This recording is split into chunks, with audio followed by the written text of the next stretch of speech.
الله وعلى آله وصحبه أجمعين أما بعد. ഏറ്റവും ബഹുമാനാദരങ്ങൾ നിറഞ്ഞ ഉസ്താദ്മാരെ, രക്ഷിതാക്കളെ, സ്നേഹമുള്ള നാട്ടുകാരെ, പ്രിയപ്പെട്ട കൂട്ടുകാരെ, അന്ത്യപ്രവാചകൻ മുഹമ്മദ് മുസ്തഫ സല്ലല്ലാഹു അലൈഹി വസല്ലം തങ്ങളുടെ ജന്മം കൊണ്ട് ഈ അനുഗ്രഹീതമായ സുദിനത്തിൽ അല്പം സംസാരിക്കാൻ ആഗ്രഹിക്കുകയാണ്. നാഥൻ തൗഫീഖ് നൽകുമാറാവട്ടെ. ആമീൻ. ഒരു വിശ്വാസിയെ സംബന്ധിച്ചിടത്തോളം അനിവാര്യമായ കാര്യമാണ് മുത്തനബിയെ സ്നേഹിക്കൽ. അതില്ലാതെ ഒരാളും പൂർണ്ണ വിശ്വാസിയാവുകയില്ലെന്ന് അവിടുന്ന് തന്നെ നമ്മെ പഠിപ്പിച്ചു തരുന്നു. ഒരിക്കൽ റസൂൽ പറഞ്ഞു, സ്വന്തം മാതാപിതാക്കളെക്കാളും മക്കളെക്കാളും മറ്റെല്ലാവരെക്കാളും എന്നെ സ്നേഹിക്കുന്നത് വരെ ഒരാളും പൂർണ്ണ വിശ്വാസിയാവുകയില്ലെന്ന്.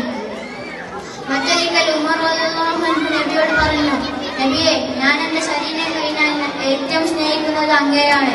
അപ്പോൾ നബി പറഞ്ഞു, ഉമറെ, നിന്റെ ഈമാൻ പരിപൂർണമായിട്ടില്ല. ഉടനെ ഞാൻ എല്ലാത്തിനേക്കാളും അങ്ങയെയാണ് സ്നേഹിക്കുന്നതെന്ന് തിരുത്തിയപ്പോഴാണ് നബി പറഞ്ഞത്, ഇപ്പോഴാണ് നിങ്ങളുടെ ഈമാൻ പൂർണ്ണമായത്. പ്രിയമുള്ളവരെ, നമ്മുടെ ജീവിതത്തിൽ അവിടുത്തെ പ്രണയിക്കേണ്ട ആവശ്യകത അവിടുന്ന് തന്നെ നമ്മെ പഠിപ്പിച്ചു തരുന്നു. ആ സുന്ദര വചനം അനർത്ഥമാക്കും വിധമാണ് സഹാബത്ത് ജീവിച്ചത്. അവർ നബിയെ സ്നേഹിച്ചു. നബിക്കെതിരെ തിരിഞ്ഞതിനാൽ സ്വന്തം മാതാപിതാക്കളെ അവർ വധിക്കാൻ തയ്യാറായി. തീർന്നില്ല, അവിടുത്തെ കാലിൽ മുള്ളു തറക്കുന്നത് പോലും ഞങ്ങൾക്ക് സഹിക്കില്ല എന്ന് അവർ ചങ്കൂറ്റത്തോടെ പറഞ്ഞു. മാത്രമല്ല, മുത്തുനബി വഫാത്തായപ്പോൾ അവിടുത്തെ കാണാത്ത കണ്ണുകൾ എന്തിനെന്ന് പറഞ്ഞു കുത്തിപ്പൊട്ടിച്ചു. ഇങ്ങനെ എത്ര സ്നേഹത്താളുകൾ പറഞ്ഞു തീരില്ല.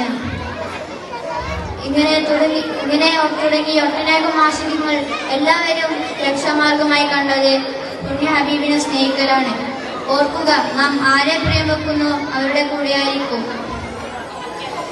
സ്നേഹിക്കപ്പെടേണ്ടവരുടെ എല്ലാ ലക്ഷണങ്ങളും ഒത്തിണങ്ങിയവരാണ് മുത്ത് മുഹമ്മദ് മുസ്തഫ സല്ലല്ലാഹു അലൈഹി വസല്ലം തങ്ങൾ. ആ മുത്ത് മുഹമ്മദ് മുസ്തഫ സല്ലല്ലാഹു അലൈഹി വസല്ലം തങ്ങളോടൊപ്പം അവന്റെ സ്വർഗീയ ലോകത്തെ നമ്മെ ഉൾപ്പെടുത്തുമാറാവട്ടെ. ആമീൻ. ഇത്രയും പറഞ്ഞ് ഞാൻ എന്റെ കൊച്ചു പ്രസംഗം ഇവിടെ അവസാനിപ്പിക്കുകയാണ്.